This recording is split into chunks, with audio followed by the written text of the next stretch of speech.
Hello, welcome to Quackalope. Thank you for being here. Today we're talking about indie publishers. This is a top 10 list of our favorite indie publishers.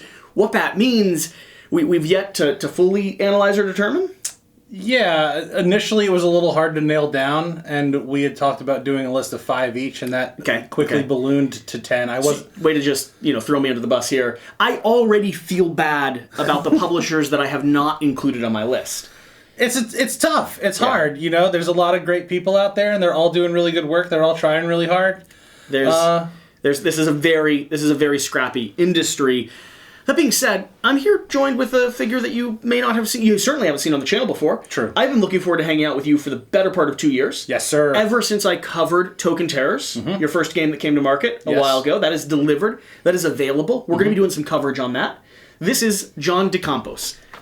Hi. You are the owner of Terrible Games. Yes, I am. You create Terrible Games. I create the Terrible Games. The Terrible Games, specifically. Along with, and I want to give credit where due, my partners Lucas, Shannon, Phil, and Tim, who all do amazing work for us and with me together. We do it together. Yeah, Lucas, Shannon, Phil, and Tim. For the record, none of you visited me, so screw you all. I have to give them the shout out as well. Cheers, team. I love you guys. Okay, so you are here, and this video was spawned honestly because of a comment that you left on a live stream about a month or two ago. I was sitting there, I do these Q&As usually about every week or so, where it's just an audience there, and I'm willing to chat and talk, and all of a sudden, a name that I recognized and respected popped in my chat saying, "Hey Jesse, now that you are growing as a channel, how do you plan to still remain involved in the indie publishing space?" And I talked for the next 5 minutes or so, and the summarization of what I said is, I care and it's hard. Yes. Yeah. Both being very true. And this is still part of that conversation. I am a heartthrob for indie publishers, for indie creators. How can you not be? I mean, everyone in this space is scrappy. Everyone in this space has this little dream that they want to make happen. And yeah, some publishers get there. There's knights in shining armor that all of us buy everything they publish, and I am thrilled when I get a chance to talk about their games. Or maybe you just watch everything they do. Yeah. And you wait and see.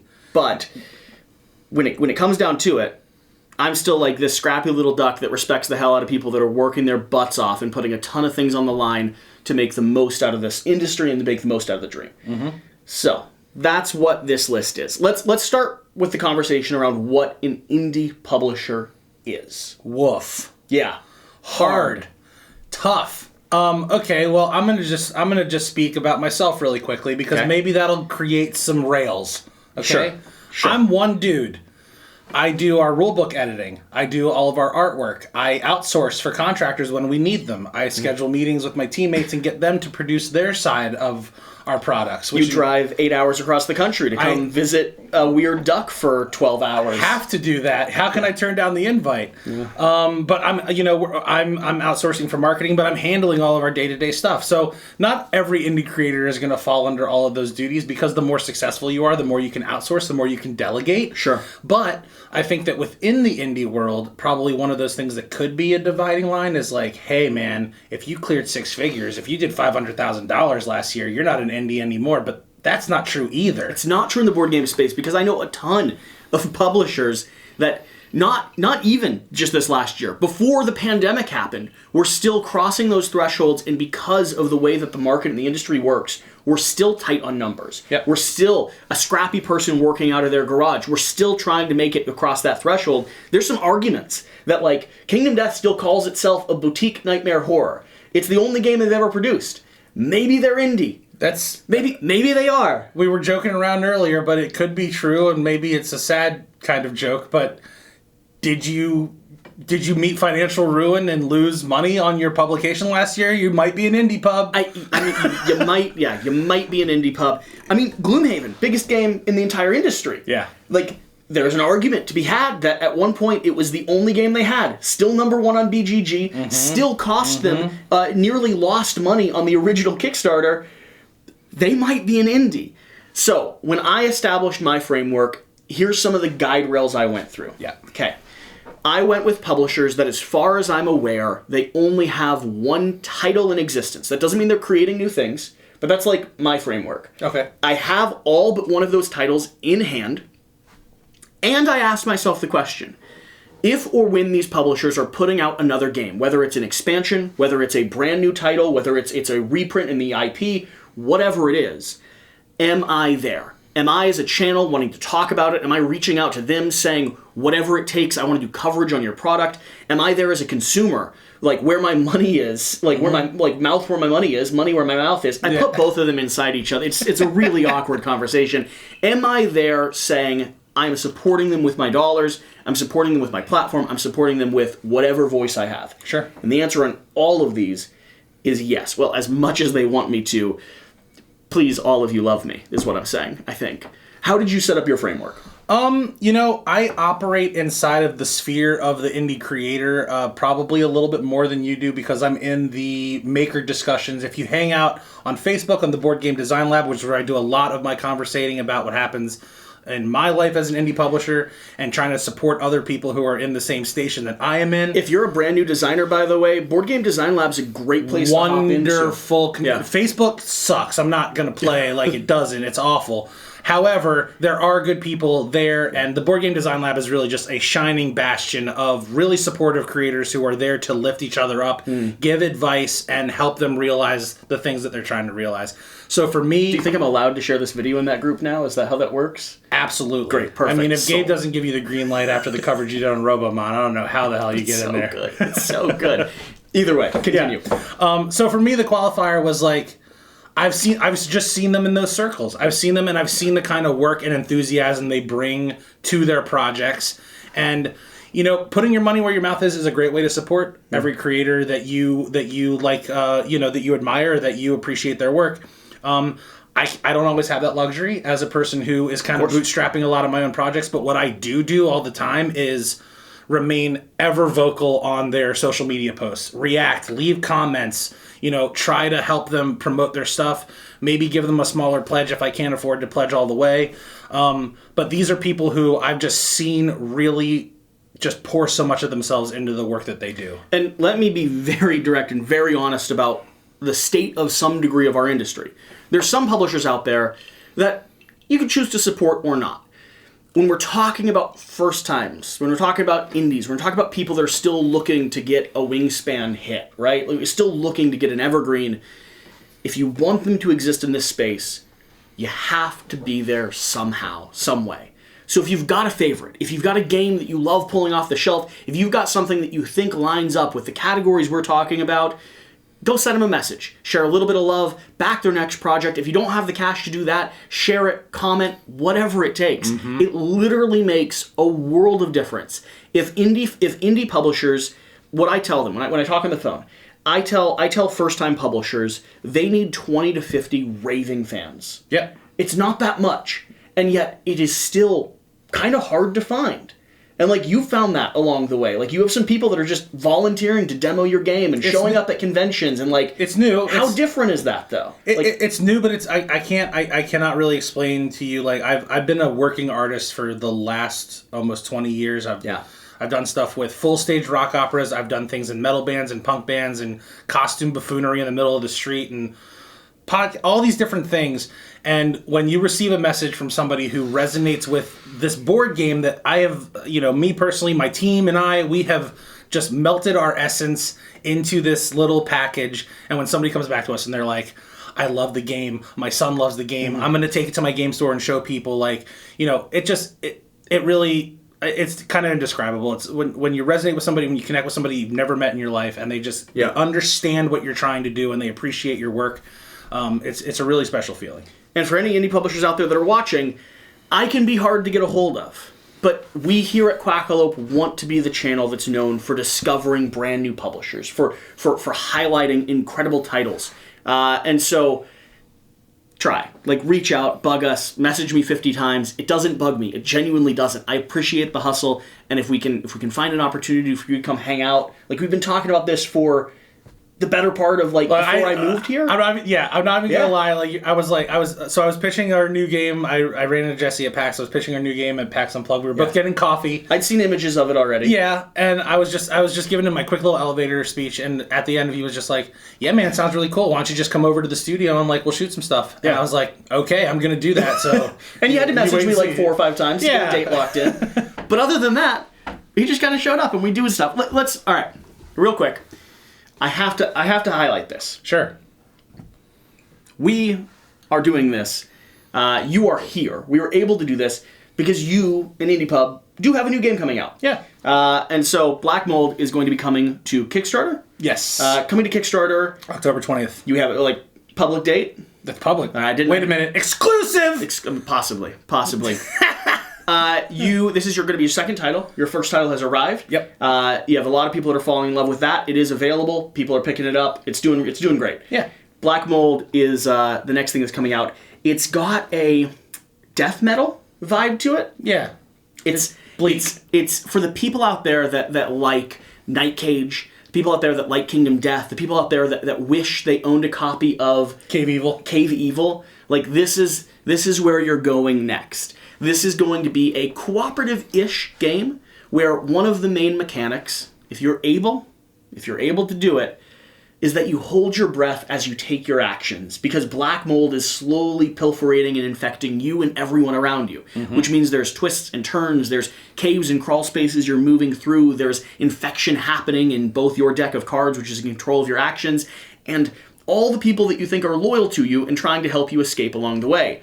The objective for you, get to the exit. Or die trying, and if you die trying, you come back as a fungal thrall, and now your win condition is to eliminate the other players. You don't have to hold your breath, but it certainly does, let's say, set the atmosphere. We're going to be doing more coverage on that. This is not a sponsored video in any way, shape, or form. We're just hanging out. We're just hanging out, and I was excited for a game that I thought was doing something interesting. Let's talk about Let's get into the list. Publishers. Since I have 10 and you have 9, do you want me to take the first swing at this? Go. Start chipping away at this? Do it. Okay, so my list is in no specific order, but I will give you a highlight and a showcase of everything that I pull up. Yeah. All right, so my first here is going to be a game called Skytear. Sneak attack. And I actually, do they have a publisher on this? I'm blanking on the publisher's name, but Skytear is the IP. Skytear is the game that exists. They do have one other game that just got finished on crowdfunding, but it's in the Skytear world and universe. Yeah. It's a lane battler, card-based game, but it's still, for me, contained in this space. Skytear is a incredible miniatures-based MOBA-style, lane-style battle system. Yeah, I was going to make sure you mentioned that because I remember that was their big tagline. They were like, we took the MOBA experience and we put it in a box. And I think it's the best version of a MOBA style game that I've came across. It's a set of brothers who have hamstrung this whole thing from the ground up. I really love what they've produced with this. And along with that, they have a really interesting expansion and support system they've done. Instead of publishing a game and saying, we're throwing it to the wind and then we're diving into something else, they've said, we're doing Skytear. And what that means when we do Skytear is we are supporting Skytear like you'd support a video game, like you'd support an app, from stage to stage to stage, with rules, adaptations, iterations, new expansions, retail campaign releases. And 2020 kind of screwed them up a little bit because everyone stopped battling in store. But Skytear is designed to be a competitive game. It is tight, it is specialized, and it is amazing. So, it is going to be the first one that I highlight here. Okay, what do you have? I'm going to bring it to my man, Jim Cav. Okay. Hold on. Actually, yeah.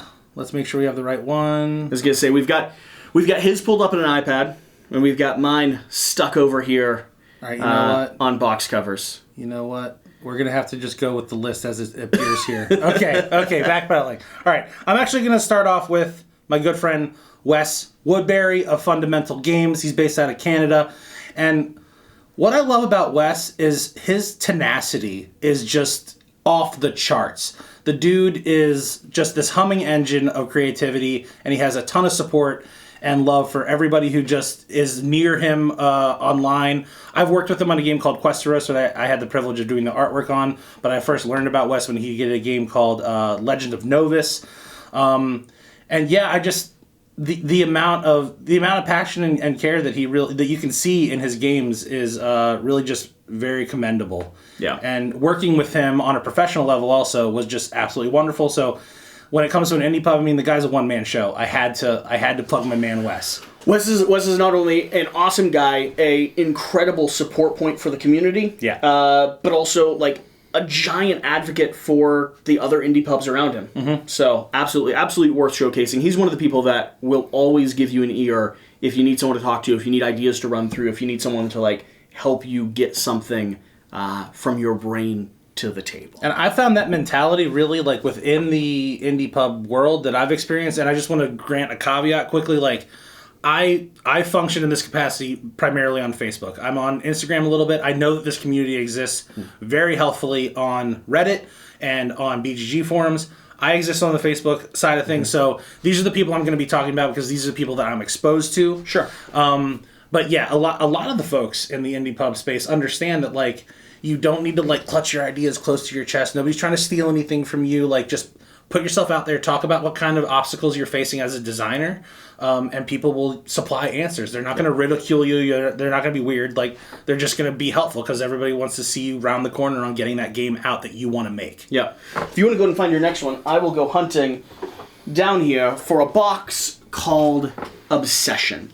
Is this another one? This one actually does have KG Games is going to be the publisher. I believe this is their only game. I don't actually know the backstory of the publisher as much. I feel like it's a professor or something like that. Yeah. I'm not sure. I know it is still run out of a small print, like a small garage-based distribution center. Mm-hmm. This is a game that imitates or replicates Downton Abbey to a better T than any game in the industry right now. So this is like court intrigue and like fancy parties? Yes. Okay. It's as if you're running a very nice house back in like the old school English days. Great. And you're hosting parties and making sure that you have the right people there, and you're courting the young ladies that are coming through and seducing the young men that are showing up as well. Making appearances. Yeah. The tea party has to be perfect. And, it is the type of game you want to dress up for. Oh, that sounds fun. And it is 100% sitting here on my list. Now, I think I've already mentioned this caveat, but my list is full of people who, if they put out another thing, I'm there. I'm watching. An Obsession is that. Expansions, I'm getting. I already own everything. Upgrades, deluxifications, I'm in. Brand new game, Obsession 2.0, the rise of the tea kettle. I'm on board. I'm there. By the way, you can take that one for free. I don't even need licensing rights or anything. Let's send you a copy at least, right? At least let me cover it. At least let me announce it here on the channel. Obsession from KG Games. If you don't already own this and you love Downton Abbey or you love that theme and atmosphere, maybe throwing on an accent, maybe having some tea. Yeah, you absolutely. This is the type of game where you dress up for and you just have an experience. And it's a great solid worker placement Euro. It's a very it fits the mechanics of the game, fit the theme and the archetype that you're going for. It's lovely. It's a lovely one. It's a good one. All right, what's next? What do you have? Since we're fresh off the heels of mentioning the Board Game Design Lab, I have to talk about my man Gabe Barrett. The dude is just a pillar of the community, hosted and interviewed on the Board Game Design Lab podcast for I don't know how many years. I think there's 400 episodes. Yeah, where he's bringing on indie pubs like me, he's bringing on other people, interviewing them, giving them that exposure, but also scratching the surface and or doing deep dives on small facets of what you have to do in the manufacturing and game design side of things. When I guested on the show, I talked about doing miniatures. Yeah. And it's just a wealth of information for anybody. If you're an indie publisher, if you're thinking about publishing your own board games, go listen to the old episodes of the Board Game Design Lab, which is now currently finished. However, Gabe has also designed a number of games. Jesse covered one not too recently. Robomon is a delicacy. And I'm still working on putting out a gameplay video. I know the campaign's already closed. I'll do it as the late pledge. I'll do it as the late back. I'm still playing through it myself. It's a joy. It just is. Gabe is on that select list of people that I hope to get to the point where I can just tell people that they're visiting me, and they do. Sure. So Gabe's on that select list of people where I just want to be able to send a text being hey, book your flight. I'll PayPal you. You're visiting me next week. He's back in the States. And he's just like, cool, I'm down. He had been living in Honduras for the longest time, and I remember messaging him. I talked to him. I was just like, Gabe, what are you doing, man? You're sleeping on a possible like gold mine. Just hold the Board Game Design Lab convention already. Just do it. Gabe, if you're watching, it's not too late. I own a number of his games. Hunted is the ones that I've played the most, and these are solo adventures. Some of them scaled to 2 players, but they have this really... I've never played these. They're awesome. I mean, the first series was 2 games. There was one that was it was basically modeled after The Thing/Alien, where you're inside of an Arctic compound and there's an alien creature who's kind of hunting you down. The other one is basically Die Hard. Where you're trying to stop terrorists inside of a giant skyscraper. Sure. The third installment is called Woad Ridge, which is kids on bike style adventure where there's aliens and bad monsters. Doing Stranger Things with it. Exactly. Yeah. He also did a series of 3 separate solo games, and then he's coming out with Robomon, which is also primarily a solo with a 2-player variant. So, dude's just killing it. Yeah. He has a great eye for his art packages. I love the artists that he hired for his stuff, and he's just, he's an encyclopedia of knowledge when it comes to the indie space. Gabe. 1, do the convention. 2, I genuinely mean this. Can we get you out here? Can you come visit? Really? I'm having the greatest time. I've given him a lot of liquor so far. I have not been plied with liquor. I'm actually having a good time. I paid him a lot to say. Don't believe anything he says, except about the indie pubs. All right. My number 3. If you want to get your next one set up. Oh yeah. I'm gonna dig in here. I understand. You all do not have this game in hand yet. They don't. They don't have this game. But I have this game in hand, and we've started journeying through this game, and I covered the prototype of this game. And this game, despite the fact that shipping has been an absolute royal nightmare for every publisher in existence. Same here, yeah. It's on its way. I think people are going to be mind blown at what Vampire the Masquerade Chapters has done. This has more in-depth storytelling and interactive storytelling than I think I have seen in almost any game that I've ever brought to the table. If not any game I've ever brought to the table. In this game, is everybody vampires? So in this game, you're playing through... So is it Vampire the Masquerade? There was actually an old school RPG built around it. And so in this game, you're playing as a vampire, interacting with a world of non-vampires, right? So you're letting your hunger level get up. You're trying to moderate how exposed you are. You're trying to keep vampire society and the swift negotiations between people tied down. And so that's the archetype of this game. There's an expansive story and a incredible world that you're going through. But what this does, in the way that other titles focus on the skirmish element of RPGs, and they highlight that, Vampire the Masquerade said, that's not really what vampire society is about. Yes, you have conflict. Yes, you have back and forth. Yes, you have this cult of intrigue, but what you really have when it comes to vampire and vampire society is the politics. And so they have all of these tiny little books. There's a wall this much, and I think it's 500,000 words or something worth of writing, but it's a wall of little books. And as you interact with brand new characters, you pull out their book and you pull out their story card and you flip through, and the game starts talking to you. You read a line of text, you have a response, multiple options, you flip to the next page, and the game is responding back and forth and interacting with you. Cool. It's really precise. It's really well done. And I think they have one other smaller game. Are they indie, though? Yeah, absolutely. Okay. I think however loosely that is defined. No. I think they have one other smaller game, but this is their cornerstone. Vampire the Masquerade Chapters, people are going to be getting it hopefully fairly soon. This is the copy that I have in hand is the pre-production before final production copy. Got it. It's the final checklist, fix whatever grammar we have, and then we hit print, right? And I would call them indie because while this is a massive title and it's going to make a massive splash, they are still a operation of people where the head guy has put everything on the line to make this dream come true, right? That's where he is. So until they cross that threshold, until he's writing himself a check and living, able to take a vacation. Maybe that's it. Maybe that's the define. Have you written yourself a check? Do you have a salary? Have you made any money? As soon as he is in a position where he can take a vacation, I will stop calling him indie. But up until that point, Flyos Games, Vampire the Masquerade Chapters, I know you have some smaller titles, but this is your beast, and this is going to be the thing that people are talking about for years to come.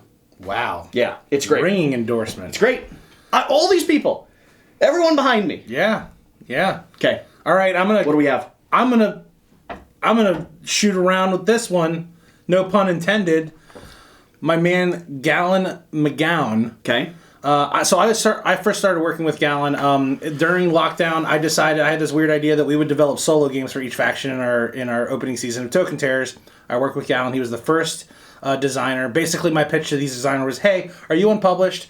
Are you a small designer trying to cut your teeth in the board game world? Well, guess what? I'll do the art package. You design a game, and it's got to fit in this little 3.5 by 3.5 inch square footprint. Okay. And you're gonna make a game with 6 miniatures in it. And here's the limitations. Just tell me about your game."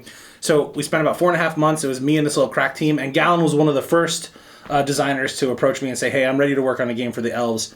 He is now coming to Kickstarter with his first release, Super Snipers, which is a polyomino puzzle head-to-head sniper dueling game. Okay. So if you take a look here, it's got some pretty cool stuff going on, but mostly it's the puzzle side of things where your board is the site, and you're going to take all these different polyominoes and place them so that you trap different objects within them so that they're still visible.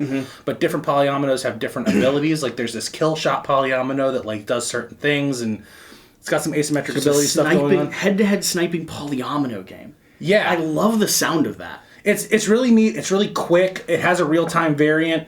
But I had to give my man some love because he's just entering the world of being an indie publisher, and he's coming to Kickstarter for the first time on this one, so I want to wish him all the best.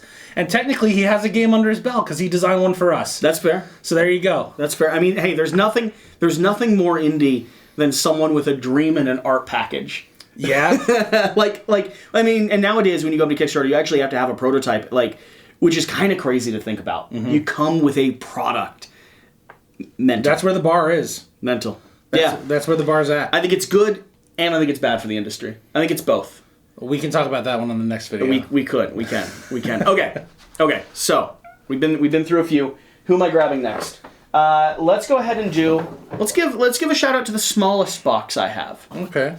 Mantis Falls, a game of trust coming from Distant Rabbit Games. I've heard of that one. Yeah. So this only game they put out, Distant Rabbit. They really should do an expansion or another thing or something like that. Husband and wife team designed this. I love that. This is a 2-player social deduction game. Okay. How often do you hear that conjoined? Wait a minute. Legitimately 2-player social deduction. No, I didn't actually register what you had said when you said it the first time. Yeah, I don't understand how that would even work. Yeah, so you are... One of you has to be the... You'd think. Roll. You'd think. So, you are moving down a line of cards. You're moving down a road. And one of you is either another witness who wants to escape as well, or an assassin set to kill you. But there's never a game where you're both witnesses. You could be both witnesses. You could both be witnesses. You absolutely could be both witnesses. Okay. So the game is challenging in of itself. But there can't be two bad guys, right? You can't be two bad guys. There's not two bad guys. No. Okay. There's either two good guys. You either know that you're the assassin, or you know that you're a witness. Okay, got it. Yeah. So you're moving down this road, and you are trying to both survive the road, because the road is dangerous, the game is hard to work against, and you're trying to deduce from the other person that's playing whether or not they're out to murder you, or whether or not they're here to survive with you. If they're a witness, you both need to make it to the end of the road. If they're the assassin, one of you needs to die before you get to the end of the road. But you need to make it down the end of the road to a certain extent to fool them into thinking you're not going to assassinate them. There is a whole puzzle piece of cards in this game, and that's where the crux of the social deduction comes. What cards you're keeping, what cards you're playing, how you reveal cards from the other player's hands. Along with that, deduction game is crazy, with that, you have an event deck that you flip, and sometimes it's a public event, and sometimes it's a private hidden event. And when it's a private event, you can lie about any of the risk, rewards, or anything on the card. The only thing you have to do is you have to obey the instructions on the card when it comes to resolving it. Okay. So if the instructions say, choose between the two players, one of you takes 3 damage, I could tell you that we need to make sure we take out this hitman, or we deal with this dog, or else you're going to take 3 damage. Well, what if you bluff me? What if you say, I don't have any bullets for the gun that I have, so I can't do any damage? Now I'm in a position where I have to choose between whether or not I go with the bluff, or whether... I'm sold. You heard what I'm saying? Yeah. It's a hard thing to describe, but it's absolutely lovely. And it legitimately works as a 2-player social deduction. Husband and wife team invented this throughout the pandemic, And it's designed for that. It's designed for playing with the same person 50 times. Yeah, that just seems emblematic of like what an indie publisher sort of has to do in this industry is like sort of break expectation and break the mold, because immediately, like, it didn't even register to me when you just said it. Like a two-person social deduction game, like, just on its face, doesn't work. Well, but if you say it does, then now my eyebrows are raised. Yeah. I'm paying attention now. Yeah. You know, that's what an indie pub kind of has to think about doing. Mantis Fall hasn't worked for everyone on our team. Alex was not a giant fan of it. That's okay. Shira doesn't want to play it with me. I don't think there are good games. I don't think there are actually good games that work for everybody. Guess who this does work with? West. Sure. West and I would play this every time he comes and visited if we had the time. And we'd play it 20, 30, 100 times, and we'd get more out of it every single play experience. And that's all you need for this. You need one person who matches up with you. So, Mantis Fall, Distant Rabbit Games, I'm paying attention for whatever else they put out. I have to try it now. You should. I have to try it. Who are we talking about? Next, we're going to talk about my man, Jim Cav. His full name is Jim Cavanaugh, but he goes by Jim Cav on the social medias. And he is the creator of Flyos by Azure Horizon Games. So Jim is kind of special to me as a creator because we launched our projects on the same day. And he had spoken to me beforehand and was like, hey, you know, we don't know each other, but we're both small publishers. Like, I just thought we should maybe, like, talk and we can, like, trade ideas, and if we run into problems and stuff, we can bounce things off of each other. And we've continued to do that. Like, I met him in person last year at PAX, but we had never met before, and he just reached out to me and extended this kindness and was like, let's be a support system for each other. He made this absolutely gorgeous game that I've heard from numerous people does the most to represent Greco-Roman mythology accurately. Nice. And it ties a ton of flavor to the game. This is a game that takes place over 5 rounds where you are a god. You are a Greek god. And you have a champion that is going to move around these hexes while you're summoning creatures, upgrading them, and moving over to this basically Grecian Isles sort of export station where you're going to be able to draft new creatures into your tableau and use them to basically muscle other champions controlled by your opposing gods out of different areas. And if it's mostly area control, but it's got some card stuff that is vaguely reminiscent of what you would do with synergies and Magic, which clicks with me in a huge way. Jim also kind of lucked out because he found this artist that I think is from the Philippines. I can't. It's an artist that he found online, and he happened to grab this artist before everybody saw the beautiful art that he did on Flyos, and now everyone is snatching this person up. So yeah, just a really solid game. And Jim is just a lovely person. This has been one that's been on my personal shelf for way too long for me to get off the table and do a deep review of. My gaming group, and Jim's is going to be watching this being like, I know you've had one, Quackalope. My wife is sort of like a little standoffish when it comes to games that are about like constant and repeated confrontation. Shira loves that though, so I mean I've got a good partner there. There you go. Yeah. There you go. I've had trouble getting it to the table as much as I'd like, but the 2 times that I have gotten it to the table, visually it's very striking and beautiful, but the gameplay is also very great. Nice. Very nice. Sweet. All right, what am I fishing for next? Okay. I have to talk about this publisher, and the sad thing about this publisher is I'm not sure what their plans are right now. The pandemic was really hard on a lot of incredible people. A lot of indie people. Escape from Dulce, Sentient Cow Games. This is one of the most giving, they were some of the most passionate people I'd ever came across in the board game space when I was a brand new content creator. Had their booth set up at Origins, right? Set up at PAX, set up at all those places, pushing their very first game and like doing it and doing it right. Sure. And I need to follow up with them. I kept in contact throughout 2020 and a little bit into 2021 because they were working on another campaign. They're working on a reprint. This original is sold out now. Like, you can't get your hands on it. And so I hope that they have something lined up. But I also know that the pandemic took the last bit of energy that a lot of indie pubs had in them to continue. It's rough, man. So, I've got to get a shout out here, and who knows, maybe this is the thing that, like, starts lighting that fire back up, like, gets them being like, let's pull those files, let's see what we can do. Escape from Dulce. Secret Unknown Stuff. This is from Sentient Cow Games, and this is a dungeon crawl. This is a weird and wild, full of crazy... Yeah, I always do that. People love it. Full of crazy mythology, full of weird lore that ties together and actually justifies itself in the weirdest ways. This has not only a ton of really weird scenarios, has some really fun and interesting gameplay, has some of the weirdest miniatures and like, have you ever wanted to play as a sentient two-headed cow? Not until now. This will not only give you the option to do that, but give you a miniature to boot. Okay. Alongside that. Okay. And it has a game board that is a spire that juts up into the center of your tower. So table presence is out of this world. This is like if you went to Area 51 and you took all the weird lore that you could find in the universe and you were like, I'm making a dungeon crawl on that. And they did it, and they did it flippin' well. And the writer and the designer and the artist and everything that went into this just exemplifies the weird and the unknown. That's the whole point of it. Secret Unknown Stuff. I still have this game. I still probably should do some coverage of it. I still hope that they're coming back with a reprint or a Wave 2 or an expansion or a brand new game. And because I haven't talked to them for probably maybe 6 to 8 months at this point. Sure. Guys, I check in. I hope you're doing well. Life's been a little weird. Things have been a little chaotic. I wish we'd talked before this video went up, but I'm looking forward to having a conversation as soon as it's published. Yeah. There are good people out there, man.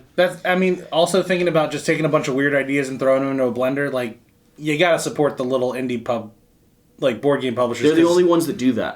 That's the only way you're gonna get the super weird, mixed up stuff. Yeah. On that note, I'm gonna get into my next pick, which I think, as far as an indie publisher goes, he's a titan.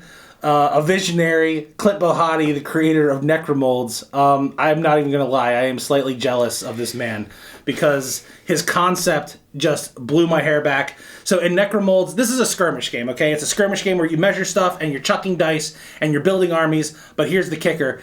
The armies are made using spellbook-shaped molds where you take putty and put them into the spellbook and crush them in the little mold and take them out. And your army is as large as much putty you have. Mm-hmm. So if you want to have 2 big units, you're not going to have as much putty left over for little guys. If you do a bunch of little guys, you're not going to have any big tanks on the board. They're running a Kickstarter right now. The first one was a smash hit. It's completely sold out. I'm pretty sure it cleared like $300,000. The entire aesthetic look of the game, everything about it just oozes style. I couldn't even get the expansions. Yeah. So like I am hoping full reprint for the record. Yeah. I am hoping he just sends me an all-in to continue showcasing. Clint, I'm gonna tag you when this video goes up. I'm gonna tag it's great. you. It is a brilliant game. And again, not only is it a brilliant game, I mean it's a skirmish game. It's rules light. It's meant for kids to be able to enjoy it. It's very accessible. Yep. It's got some teeth to it too, but the tactile feeling you get from playing this game and making your little clay minions and then using your Necromolds caster rings to smash them down. Yeah. So they're doing a full reprint. They're up on Kickstarter now, obviously killing it. They're doing stuff with little plastic weapons that you can stab into your guys with little commander asymmetric player boards and stuff. And this is another example of a super successful, really creative person in the space who I asked him for a meeting and he accommodated me and gave me almost 2 hours of his time to talk about how his campaign is going, how he's doing with scaling all of his orders. All of this crazy stuff with shipping. It was mostly a conversation about handling international shipping and freight. But Clint never met me. Yeah. Picked up the phone and talked to me. Yeah. That's the energy. Yeah. That's what it's about. Yeah. So I had to mention him, and also good luck, buddy. You don't need it, but good luck. I'm still thinking of the people that I have left off this list. I'll need to do a part 2 or a follow-up or something like that. If you're watching at this point, leave a comment down below. Like, who are the people out there that, like, should be here in this conversation? Because not only do we have a limited list, we also have a limited vision, right? And we have a limited evening. And it's limited exposure also. So, I only get exposed to so many games, even being inside of the world of people being like, hey, check out my game. So let us know. Like, share, shout out. Honestly, if you've got people on your list, feel free to ping them to this and be like, hey, Quackalope's looking to highlight the coolest, the newest, and have people come hang out. Genuinely. All they need to do is timestamp this and email it to me. If someone does that, if a publisher genuinely timestamps this moment. You said this. Timestamps this moment and emails this to me, they will have an invitation to come hang out for at least an afternoon. There it is. I'm just saying. There it is. It's there. It's right there. The odds of someone picking it up. You just gotta grab it. Maybe one will. But a lot of people don't. A lot of people don't take that initiative. I did, and I have zero regrets. Yeah. All right. Let me grab another one. Okay. I have to continue talking about this game. This is Feudum from Oddbird. This is like if someone took their dream of a area-ish control Euro game and had no reservations on what they created, and that person happened to be what I can only imagine is a genius. Yeah. This is what they would have produced.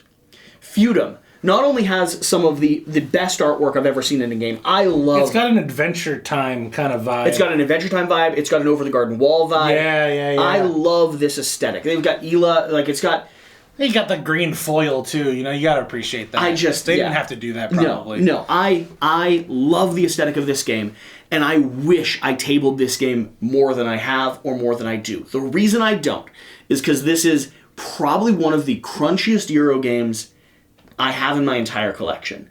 This game, the way you take your turns is you have a handful of cards, and every one of those cards can not only chain, but also duplicate with other actions. And so, you've got, an hour-long teach to get into this game, because you're sitting there working people through. This card can do this, but then if you're in this position, it can also do these 3 or 4 other things. And then if your character moves here, and you play this card, that triggers this, this, and this. But the moment you get the engines up and running, the game flows. That's what the game chugs. And so, Feudum is one of those that the moment they put something else out, I don't care what it is, I'm there. I'm buying, I'm backing.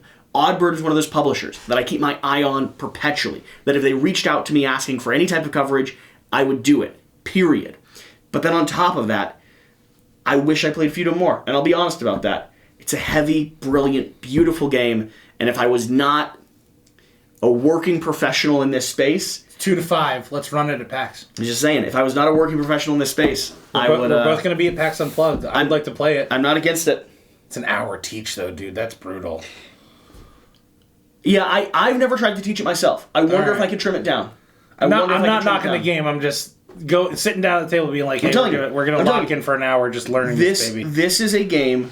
This is the type of game that only indie publishers create. Because it took someone... that was brilliant, took a game that he wanted to make just selfishly from his own weird desire, and it took him saying that I'm not really worried about what anyone that was refining this would tell me, right? And sometimes that ends up in a disaster. Sometimes that ends up in something horrible, and other times it ends up with this, and it's a indie, it's a cult classic, it's something worth talking about. There it is. That sounds good. I love it. I love every game on my list. You're going to keep getting this from me, just for the record.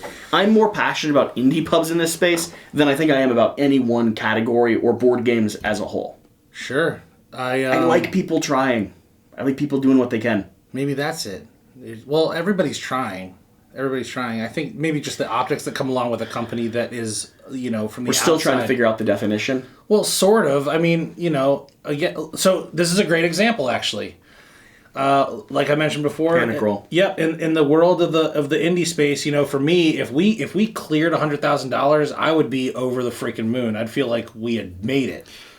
I don't know when this stopped recording, but that top camera is not recording at the moment, which means I'm going to stick a card into there. All right. Oh. Which means Shira might be annoyed with me. So I'm going to stick that in. Nope. All right, 1 second. Sure. So give me 15 seconds of silence.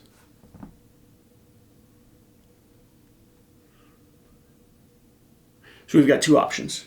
We could go back and scroll through the pages, which would be probably fine, or we could just put up graphics.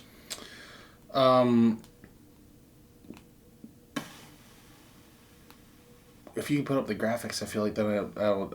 It depends. It depends. Like if you'd rather me redeliver like all this stuff, I don't know. No, we wouldn't redeliver. Okay. Because I was talking while scrolling during some things. Hey, popping in real quick, you're going to see a weird cut here. We're looking at an iPad, but I, like an indie content creator, my top shot wasn't formatted, so we don't have that. We're going to add in graphics like this throughout the whole, you'll see everything throughout the whole video. Just ignore the iPad. That's for our reference. Mm-hmm. Back to the video. So we'll cut that into a front section. Okay. And then they'll have context for why we're looking at an iPad, but why they're seeing graphics. Makes sense. Cool. Cool. Great.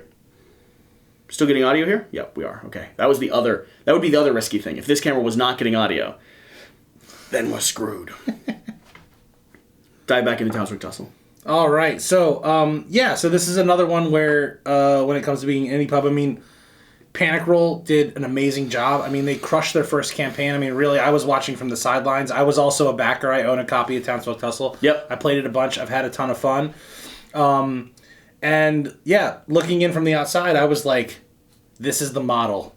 Yeah. This is exactly the kind of achievement I would like to see for my campaigns, because these guys cleared like 300K.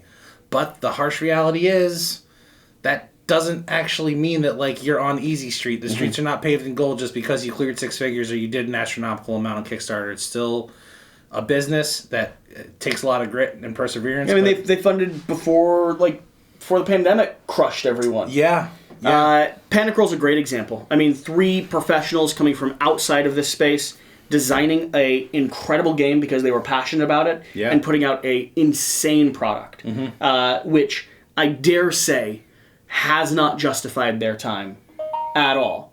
But I hope they crush it. Like, I hope they reprint. I hope they come out with an expansion or anything like that. I think the industry's ready for it, and I hope they crush the heck out of it. Yeah, because they deserve it. Because the game's awesome. But yeah, and they absolutely had to make my list because they just did a great job on the campaign. They made a great game, and for a 3-person team, it's just a tremendous effort. Yep, absolutely. Panic Roll, big fans of them. I want all 3 of them to come visit me, but they're all like professional working people with careers outside of board games, and I'm like sitting here just not like this guy. I just want my friends to come spend time with me, and they won't do it, Tom. They won't. All right, should I grab another one? Yeah, man. Okay, I'm going, and I think we're down. Like, we're getting pretty close to the end. Yeah, I'm on my last one coming up. You're on your I've got 4 left that I see. So we're right there. This is the one game that I don't have in hand yet. Oh, yes. I do have. I'm waiting for it also. I do have an awesome miniature of a little man, a little snow-capped man that like goes up to the top of this. So look at this. This is an awesome miniature of this guy, and he like climbs up to the top of this peak. I forget how you gotta put the base on. It's like this, and then like that. This is not the point of this video, Jesse. Why are you distracting all the good people with lovely miniature stuff? It's something like this, right? And then he's like here. Okay. Or like, he's like this. Did you play the video game? He's like hanging here. Beautiful. You've done it, Jesse. You've built a miniature. Now paint it, you idiot. Okay, this is Glass Cannon. Cool. This is the creators of Frostpunk, the board game, which is a big IP. I will opt to say that might be the one thing that might make them not as indie. However, I do still consider them indie because it's their first game. It's the first big thing they're putting out. If it's your first game, it's a remarkable creation. They have absolutely bootstrapped their way into this. You've actually played it. I have absolutely played it. Yeah, we did coverage on it. And a lot of people have actually played it because it's available over on TTS. They've been doing a lot of playtesting with the community. I should have a copy coming soon. Everyone else should have a copy coming soon. I'm everyone else. I'm hoping I get it soon. I love the video game. Good. Video game's amazing. I love the board game. I think the board game did a remarkable job of translating the video game into a tabletop setting. And you're a fan of the video game. I'm actually not. The reason I backed this campaign is because they were talking about themes that I want to explore for a game that I'm designing. Cool. And I was looking at, like, there was some stuff with, like, morale and hunger and cold, and I was thinking about just, like, conditional environmental stress but you're managing a lot of people. Yep. You're managing large groups. So I just wanted to see how they unpack that mechanism. It's so good. Glass Cannon is on this list, 1, because it's their first game, 2, because I know for a fact that the team behind this game has bootstrapped their way to the point where they're creating this, and 3, because they're on that list of indie publishers that the moment they put out something more, the moment they do anything else, I'm there. I'm following Glass Cannon. You gotta see the follow-up. Because they've knocked freaking Frostpunk out of the water, and it's a hard game to translate. Yeah. It's a hard game to translate. So, really excited about this. I need to do a showcase or a miniature painting or something on this little resin guy. But, yeah, big shout out to them. I can't wait to show you all the game on the channel in person, like, full glory. I'm just psyched to play it. I want to see that crazy tower thing with the resources comes out of the dice. It looks wild. Yeah. Yeah. On to my last pick. I want to talk about Mannor Games. And hold on, I have the dude's name right here. Do you remember what it was? Mike Ganad. Thank you, Mike Ganad. I believe I spoke with Mike at PAX last year, but when I was walking around the floor at PAX, I was like, I'm here to make money, not spend money. So I'm going to buy one game. Okay. And I was walking around looking for some things. I walked over to the Mannor stand. They had a really great booth. And I was like, all right, sales pitch now. Tell me. Yeah, no, that's exactly what I did. I walked up to the dude and I was like, all right, man, elevator pitch me. Let's go. What's this game about? I've got money for one game. You hear? See, I'll walk away. I will. Yeah. And he was like, all right, well, this is a game that scales from 2 to 7 players and the duration maintains at 60 minutes. And I was like, great, I'll take that. Please. Okay. Because I host a weekly game night where there's 3 of us who are there every week, and sometimes our player count is 4, sometimes it's 5, 6, sometimes 7. And when we have that 7-player head count, I want to have something in the back pocket that's a great warm-up, a game that scales to 7 and plays in 60, Merchants of Magic. I absolutely love it. It's this accounting game basically where you own a store. And you're watching this river of cards rotate in one slot over as each round progresses. You're rolling 4 polyhedral dice and taking 2 of those values and assigning them to component purchases. So that can be leather, steel, electricity, fire, of the elf, of the dwarf. And as you're checking these things off your list, it's sort of rolling right in that respect. It's absolutely rolling right. Things are going to rotate in front of you, and if you have spent your outcomes in order to do the divine crossbow of the orcs and all of those criteria checked off, you claim it. There's these little side quests and little things, and it's great because every player, even if you're at 7 players, there is no take that. Everyone is in a very distinct lane. No one can mess with your plans unless they create the thing before you do. But the fact that it wraps, 3 players, 60 minutes, 7 players, also 60 minutes. Yeah. It's a dream. It's great. Yeah. And everybody feels really smart when they win.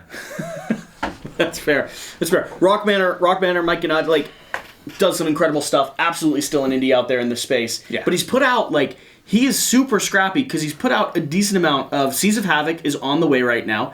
You have Set a Watch, which is a beloved game from a lot of people. You have Lawyer Up, which is a incredible game that really does set the courtroom scene of 2 people bidding against each other. I was interested. I didn't end up backing that one. I was very tempted. You have The Few and the Cursed. You have Alderquest. Alderquest is hyper unique. I have a copy downstairs. I need to get tabled more. The Few and the Cursed is, I believe, a comic book that has crossed over into the board game space. Very cool. But yeah, just does some fantastic stuff. Absolutely deserves to be here. That's the last one on your list? That's the last. Double check my... Oh, wait, no. I have one more. I do have one more. I was going to say, because I've got 3 more hiding over here. I have one more. Go ahead. Okay. All right. You tell me in the comment section down below, does this company count as indie still? I don't know. But the reason why they're here, the reason why Level 99 is here, is because every game they put out, in my experience, has been insanely ambitious and insanely unique in a way that makes them, whether or not you think they are indie, they feel indie still to me. and they've knocked it out of the park time and time again. I have Imperial here, which is a rail-based like spells and rails type of game. You're basically it's like a route building game, but you have things like teleporting rails, and you can like connect through different areas. And when you say rails, you mean like trains? Yeah. It's like a train game? It's like a train-ish game, but you're connecting a ton of stuff in the process. Okay. So Level 99 also has what's the giant card game that I'm completely blanking on, or the Bullet, which is going to be like the app-based type of like Candyland style game. They crush it. They crush what they do. It's bugging me that I'm not remembering the giant deck building game that they have. Starts with an M. I can literally see the cover of the box in front of me. Millennium Blade. Nice pull. Blade. I got it. There you Figured go. it out. I knew if I mumbled long enough in one ambient direction, I'd land there. Level 99 does have more games than any of the other publishers. I guess I don't have just publishers. This is the one publisher that I have that doesn't just have one game. Right. As far as I talked about Rock Manor, which has a bunch of games. Yeah. But Level 99 is one of those bigger publishers that everything they put out feels like it has some unique twist, some unique application, some indie-style design approach to it. I don't actually know much about the team. I don't know if they should be on this list, but I do know I'm backing and buying whatever else they put out. I'll tell you that. That's pretty good. That counts, right? Yeah. There's something to write your mom about. What else do we have? I gotta talk about my man Tony Vicinda running +1 EXP. Tony's amazing. Tony is totally bailed on visiting me with you though. He was like, "Where?" You literally invited him, right? I did. Yeah, I did. He was like, "Why wasn't I invited?" When I posted our picture on Facebook, and I was like, "Dude, come over." Yeah, both of us reached out to him saying, "Just drive here from Philly immediately. Just get here. Just get here from Philly, no problem." And where are you at? You're not here. Yeah, come on, Tony. But in lieu of that, we're going to talk about all of your great work. So +1 EXP is a brand that is just injecting the world of the indie RPG, the zine-style RPG, with a lot more coverage, a lot more attention, and just building up the cultural base of what this whole movement is about. Tony and I did a TTRPG called Repugnant last year for Zine Quest. I got to work with him. He's a lovely, wonderful person. But the work and enthusiasm that he brings to the table and the way that he's curating an audience around the culture of the independently produced zine-style RPG, where the weird RPGs are being made, the really weird ones. This dude is at the forefront just promoting and just heading up that movement. So I had to talk about him. Yeah, Tony's a great guy. Charitable, giving, man of his word. Yep. Great RPG leader in the space. And he's done great stuff with, one of the only people that I've watched his YouTube videos and sent him a message privately to be like, I'm jealous of what you're creating. They're doing great stuff, and I really like the niche that they are just carving out for themselves and exactly where they exist in the world of the indie RPG. Nice. Especially since, like, to a lot of people probably watching this, it's a huge community of creators who are doing just very experimental, very interesting stuff. So if you've ever dabbled in the RPG side of things, like, look into what's happening with Zine Quest and all of the little magazine-style RPGs that are coming out. Yeah. Tony talks about them on the channel. They're on YouTube. But, a great creator who's also a designer. He's publishing his own small footprint stuff. Mm-hmm. Awesome. Also, totally bailed on us. So. How good could he be? Well. Uprising, Curse of the Last Emperor. This is coming from... Do they not have another one that doesn't have the publisher on the box? With all of this side room on the box. Well, they wanted to put your logo on there? I kind of like it, though, because they want to be, like, clean and concise. Like, they're not, they're not bragging, right? No, you gotta get your plugs in there. Maybe. What's this skull insignia? That's not, Does the skull have their name? No, it's just a skull. Uprising, Curse of the Last Emperor. This is a cooperative 4X game, which, again... Weird thing that you don't think should be possible. Yeah. Hard as heck game. Amazing production. Went with acrylic standees instead of miniatures, despite everyone's, like, advocacy. Mm-hmm. And they knocked it out of the park with the acrylic standees. This is the go-to for that type of component upgrade. If you're paying attention, this and Vagrant Song are right there in the conversation. Uprising is beautiful, is really crunchy, and actually does what it says it's trying to do. It operates as it operates as a multiplayer, a multiplayer cooperative 4X puzzle. And that's not a thing that you hear people say. Absolutely paying attention to whatever they're going to be putting out next. Excited to see what else they add to the print run of this. Excited to see expansions and nonsense they're going to be bringing. But this one had to be on my list. I had to give them a lovely little shout out. So the way they actually do it is you have your own asymmetric factions. You're all starting on the board. You're all your own tribes trying to vein for survival. So you're exploring, you're battling, you're fighting. But then on top of that, there's this overarching threat that exists in the world. There's two of them, actually. You have the coming apocalyptic ice age from the outside with creatures that come along with it. And then you have the legion or the kingdom in the center that has their own knights that are coming out to exterminate and conquer everyone as well. And so you're not only warring against those two factions, but you're working together to get all of your scores up against the 4X component of the game or the AI system in the game. So that's how it works. Uprising. All right. Do you have one more? I have one last one. And then I think I have the last one of the video. All right. My last indie pub that I want to talk about in my top 10 is Nathan Meunier. I think I'm saying their last name right. Meunier? Meunier. Okay. So Nathan did this really awesome solo mint tin game that ran on Kickstarter, but smartly they did all of their manufacturing fulfillment through the Game Crafter.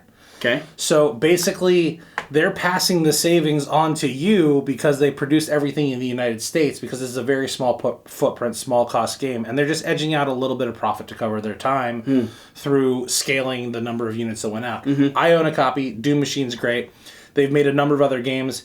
Most notably, recently, Nathan designed a solo roll and write for the Black Mold campaign. Cool. And I had a wonderful time working with them.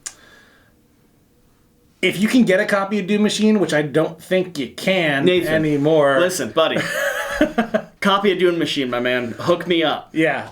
It's good stuff. I can't remember. I can get a copy of Doom Machine. Probably not, actually. Probably. I mean, I can lend you mine. No. There was two other games. They're all sort of a mint tin. It's like a lot of dice placement, but there's always this like crushing, foreboding thing right behind you that's pushing all of your decisions, that's making you make all of these like choices that are either going to advance you or mess you up.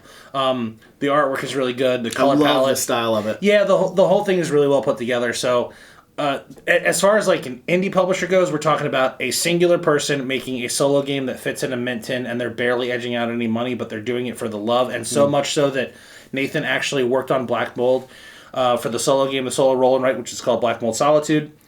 And I was like, hey, you know, like after the dust settles, after the campaign and everything, like let's figure out a way to get you compensated. And Nathan was like, yeah, that's all great and everything, but like I just want to work on cool shit. Like I'm just here to work on cool stuff, and I want to collaborate with cool people. And Black Mold looks cool, so like I'm happy to just work on it. There's no sweat on this stuff, but just like, you know, was a great collaborator. So had to mention them. Had cool. to. Very cool. My last one. Still their only game. I mean, I know they're crushing it with like a 9.2 on BGG right now. Yeah. Like, amazing ratings coming out from this. We are... Jamie Jolly. Yeah, Jamie Jolly. Oathsworn. This is from Shadowborn Games. Giant big box, boss battler. Tons of narrative adventure in this. Amazing lore, amazing world building, amazing production. Cher and I are quite a few chapters into our off-camera gameplay and starting our on-camera gameplay hopefully this week. Well, probably not the week you're watching this, but like at some point in the future, whenever this gets released, we will have started a campaign of it. Incredible game, incredible, beautiful game. I can't say a lot to spoil things, but the card system in this game, the card system in the game is really neat. You have a deck of cards that operate as your like custom RPG character, right? Yeah. And that has a exhaust system to it. So you play a card that's like a level 3, it goes into your level 3 zone. Well, you now need to play another level 3 to battle flow that card down to level 2. Then a 2 battle flows all those cards down to a level 1. Then a level 1 battle flows them down to your hand, and then you get to pick them back up, and then you replay. So the way they've actually created the puzzle of card play is similar in some ways to like Gloomhaven and how you're exhausting cards and cycling through, but uniquely its own, and it's a really interesting like applicable puzzle of when you're using your best moves and you're exhausting yourself. versus building and customizing and crafting your deck in a way that allows you to be quick and efficient, kind of like an assassin would be, versus someone that can be a big power player but takes a lot for them to get up and running. It sounds like a lot of tempo control. It sounds like timing is a huge part of it. It is. Yeah. Oathsworn's brilliant, beautiful. Tons of people are giving it rave reviews all over the interwebs, and it's their only game, so I consider them indie, and I'm ready for them to do more stuff. That's the video? That's the video. Wow! If you made it to this part, leave a comment down below. Let us know what indie titles we feel really bad about leaving off, because I've thought of like 6 while filming this video that I'm like, I regret not having them in this video. There was definitely like a 40-minute preamble downstairs with stacks of games being moved around and lists being made. I'll just echo that like there's probably some people I forgot or left out. It's nothing personal. It's just, we had to come up with a list really quickly, and it's what I'm exposed to. But I mean, I left some people off my list because I'm planning to talk about them, because I already talk about them a lot. I left some people off my list because and I'll be honest about this, I just forgot, and I didn't see your game on the shelf, and as we were filming this, my brain went like, what about that game? And I went, you're an idiot, brain, because you didn't remind me of that game an hour ago. Well, that's the other side of the indie pub world, though, is that how many games come out every week? Yeah. I mean, that's just the pace of things. But the ones that we mentioned, if you haven't heard of them, you should check them out for sure. And also, maybe clue us in the comments, because I kind of look at like these recommendations for smaller indie games, like when you find out about a really cool band that no one's ever seen or heard of, Yeah, absolutely. Like, you're a board gamer? Oh, well, have you ever heard of this game? Because if you haven't, then you're not as cool as me. Yeah. Yeah. Hopefully you've enjoyed this video. If you've made it to this part of the video, I mean, what, you're gonna blame us for? You're gonna blame him for shilling his game again. You're gonna do that, really? I mean, you don't leave that comment. That's a really rude comment to leave down below. All right, now that you've got that out of your system, appreciate it for the comment. I'll probably block it or laugh at it. Either one depends on the humor that you. No, leave it up because I'll talk to them. That's okay. That's fair. He'll talk to you. Yeah. If you've made it to this part, you're an hour into hopefully what you've considered an enjoyable video. Or you're asleep, one of the two. I'm okay with infecting your dreams with Black Mold as well. Black Mold, Indi-Publisher. Like give them your 15 second, give them your elevator pitch. And they've made it here. They're in. If you made it here, then you're They're sold. Here's what's going on. In Black Mold, you are an escaped prisoner in a subterranean compound that is overgrown with eldritch horror-style black fungal growths that are emitting harmful, hallucinogenic spores into the air, obfuscating the cramped tunnels as you try to make your escape, feeling around for items that might aid you. As you do this, you will have to work together or possibly betray the other prisoners escaping at the same time. And in order to do this, you must limit your exposure to the harmful spores, so you will hold your breath for the length of your turn. While you're searching for items, while you're traversing through the toxic tunnels, you will be holding your breath. And this will create a state of panic. It will create some intense moments, and we hope that you really like it. If you're into survival horror, and if you're into like a death metal aesthetic kind of thing, Black Mold might be for you. And go follow it on Kickstarter now. And also, you can't play it on TTS because it's impossible because there's too much stuff going on. Are you still holding your breath? Yeah. And you'll be able to feel the panic and feel the horror. Follow us. Go to terriblegames.info now and sign up.